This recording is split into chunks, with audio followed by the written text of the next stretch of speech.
आप मामला भड़काइए मत, आप मामला भटकाइए मत, हम मुद्दे पर रहेंगे सर।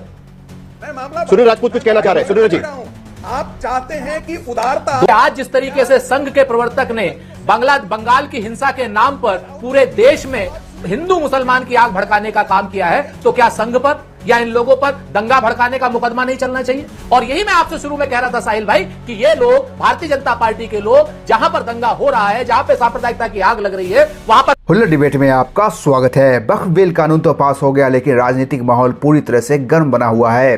देश के कई हिस्सों में वक्फ बिल के विरोध में प्रदर्शन किया जा रहा है। खासकर पश्चिम बंगाल के मुर्शिदाबाद में माहौल तनावपूर्ण बना हुआ है। टीएमसी और बीजेपी दोनों ही पार्टियां एक दूसरे पर आरोप प्रत्यारोप लगाने में लगी हुई हैं, तो दूसरी तरफ गोदी मीडिया हिंदू मुसलमान करने में।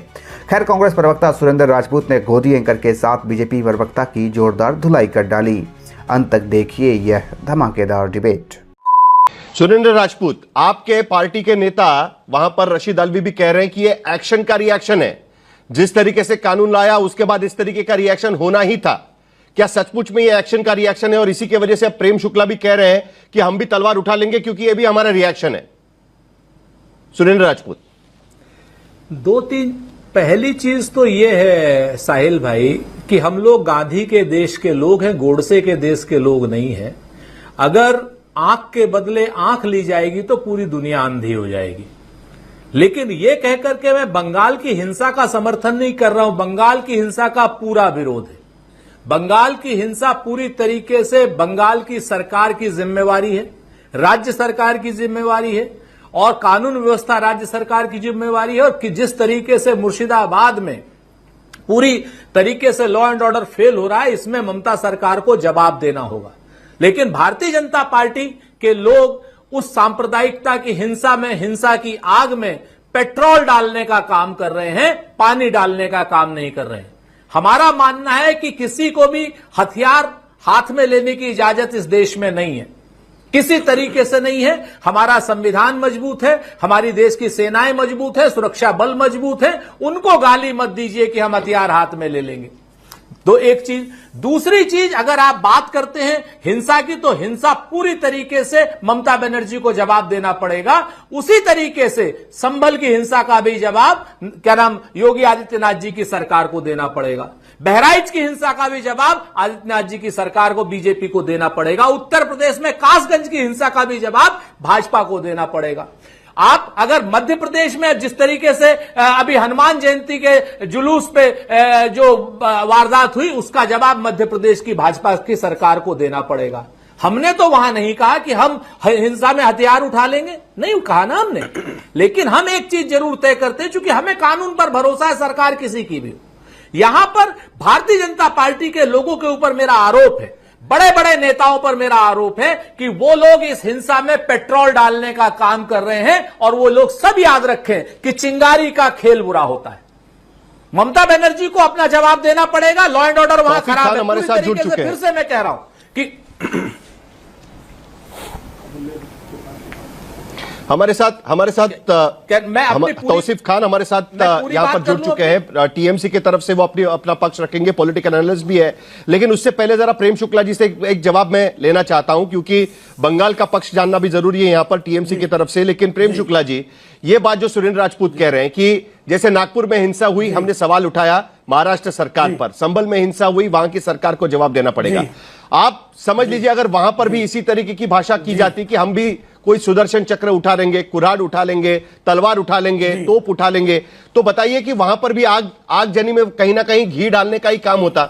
यही सवाल तो सुरेंद्र राजपूत यहां पर उठा रहे हैं। दोनों का अंतर है।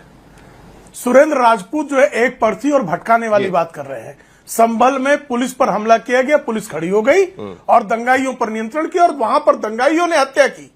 5 हत्या जो हुई, जिनको शहीद बताने का कुकर्म समाजवादी पार्टी और इंडिया अलायंस के लोगों ने किया, उनको दंगाइयों ने मारा। ये पुलिस की चार्जशीट बता रही है। और जिन लोगों ने मारा उनके खिलाफ कार्रवाई हो रही है। नागपुर में जिन लोगों ने हिंसा फैलाई, अल्लाह अकबर और लब्बैक का नारा देकर, और लब्बैक का नारा कहां है पता है आपको? सारे काफिरों की हत्या कर दो। ये टेररिस्ट ऑर्गेनाइजेशन पाकिस्तान में लब्बैक के नाम के बना, और लब्बैक का नारा देकर किया, उनके खिलाफ कार्रवाई हुई। कासगंज में कार्रवाई हुई, मुर्शिदाबाद में कार्रवाई हुई क्या? और जब मुर्शिदाबाद में कार्रवाई नहीं हो रही है, जब हिंदुओं के नरसंहार के लिए पूरी तरह से संरक्षण जिहादियों को ममता बनर्जी की सरकार दे रही है, तब आत्मरक्षा का प्रश्न पैदा होता है और आत्मरक्षा के लिए शस्त्र उठाने की इजाजत। आपको ध्यान है जब चंबल में जो है पूरी तरह से पुलिस फेल हो गई थी तो लोगों को हथियारों के लाइसेंस दिए गए थे। इस ये देश में हुआ है। जयप्रकाश नारायण ने आह्वान किया कि लोगों को शस्त्र दिया जाए। आप शस्त्र का परवाना क्यों देते, मुझे बताइए। शस्त्र का लाइसेंस नहीं। शुक्ला जी, किसी को शस्त्र का आप लाइसेंस खुले क्यों तौर देते? पर कह रहे हैं कि आप हमको कहिए शस्त्र सुरक्षा बल उठाने है, पड़ेंगे। शस्त्र का लाइसेंस देने की नहीं आवश्यकता तो नहीं। ऐसे अगर चलता रहा तो हर जगह पे अगर सिर्फ पुलिस हिंसा नहीं ही खड़ी पलटती होगी तो क्या रहेगी। करेंगे? यहाँ पर पुलिस प्रशासन हो, बीएसएफ हो, कोर्ट भी तो कह रही है ना कि नहीं, बीएसएफ बिल्कुल को वहां पर रखो जिसकी नहीं, वजह से पुलिस- हिंसा ना पुलिस फैल प्रश- सके। बिल्कुल है ना। तो बीएसएफ के आपकी भी सरकार है BSF देश में, हिंसा सर। रोकी तो हम नहीं करेंगे तो आपकी कह ही भी रहे सरकार है देश ये में। तो कह रहे हैं ना। अरे भाई सामने से साहिल जी सामने से कहा जा रहा है कि हम 100 बार गिनेंगे। 100 बार, एक बार नहीं 100 बार। लेकिन जब 100 बार में भी हमारी रक्षा प्रशासन पुलिस नहीं करेगी तो आत्मरक्षा में हथियार उठाएंगे। एकदम स्पष्ट है भाई। जो वक्फ कानून के खिलाफ जो प्रोटेस्ट पूरे देश भर में हो रहे थे उसके वजह से विपक्षी पार्टियां अब बैकफुट पर चली जाएगी, क्योंकि बंगाल में आखिरकार यहां पर हिंसा यहां पर हुई और यहां पर बंगाल सरकार उसको रोक नहीं पाई। क्या आपको लगता है कि इसका फायदा बीजेपी को होगा कहीं ना कहीं, क्योंकि आखिरकार जनमत तैयार करने की कोशिश की जा रही है, खिलाफ या साथ में? संगीत रागी। बैरिस्टर असदुद्दीन ओवैसी साहब ऑल इंडिया मुस्लिम देखिए साहिल, मैं मानता हूं कि मुर्शिदाबाद में जो कुछ हुआ है उसके लिए हिंदू इस दुर्दशा के लिए अभिशप्त है। ये कोई पहली बार नहीं हो रहा है। आपको याद है कि 2016 में भी हिंदुओं के खिलाफ हिंसा हुई थी मालदा में। आपको याद है कि 2017 में भी हिंदुओं के खिलाफ हिंसा हुई थी बसीरहाट में। और आपको कह दूं कि ममता बनर्जी के नेतृत्व में पश्चिम बंगाल जिहादी इस्लाम की प्रयोगशाला हो गई है। और आप जरा देखिए ना, मैं क्यों कह रहा हूं ऐसा, इसलिए गाजा में होता है, मुसलमान मारे जाते हैं, उसके लिए हिंदुस्तान में मुसलमान सड़कों पर उतरता है। फ्रांस में कार्टून छपता है, उसके लिए मुसलमान यहां पर दंगाई हो जाता है सड़कों पर। और मुर्शिदाबाद में हिंदू मारा जाता है, उसके घरों से निकाल करके मारा जाता है। आपने किसी भी हिंदू संगठन का प्रदर्शन देखा है क्या इस शहर में? हिंदू महासभा का आपने प्रदर्शन देखा है, या ये सिर्फ शोभा यात्रा निकालने के लिए बैठे हुए हैं? आर्य समाज का आपने प्रदर्शन देखा है? यानी कि मुर्शिदाबाद के हिंदुओं के प्रति बाकी भारत के हिंदुओं की संवेदना क्या मर गई है क्या? यही कारण है कि शुरू में कहा गया था बंटोगे बिखरोगे तो कटोगे, और इसका उदाहरण बंगाल में दिख रहा है। यदि हिंदू समाज संगठित होता, यदि हिंदू समाज संगठित होकर इसका प्रतिकार किया होता, यदि रामनवमी के जुलूस बंद कर रही थी ममता बनर्जी और उस समय हिंदू समाज सड़क पर उतरा होता, यदि बसीरघाट में हिंदुओं की हत्या हुई थी उस समय हिंदू यदि सड़कों पर होता, जिस समय बांग्लादेश में हिंदू मारे जा रहे थे उस समय भारत का हिंदू समाज संगठित खड़ा होता, हिंदू संगठन खड़े होते।